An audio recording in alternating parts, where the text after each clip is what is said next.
If you like our video, click the subscribe button to subscribe to our channel and get easy access to new content. To see our full suite of ad-free video courses and training materials, visit us at teachucomp.com. If you take advantage of discounts for early bill payment offered by some vendors, you can record the discounts directly in the Pay Bills window when you pay the bills by the date specified by your vendor's terms. This allows you to let QuickBooks track the discount amounts.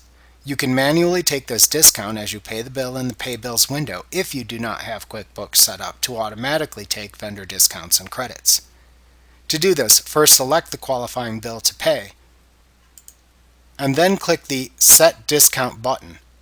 QuickBooks will display the Discount and Credits window where the amount of the discount based on the terms of the agreement will appear. Select the discount account you use to track the amount of early payment discounts. After you've selected the appropriate account, click the Done button to close the Discount and Credits window. Then continue to pay the bill as you normally would.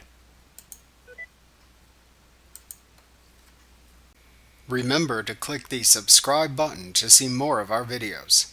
Get ad-free courses at teachucomp.com.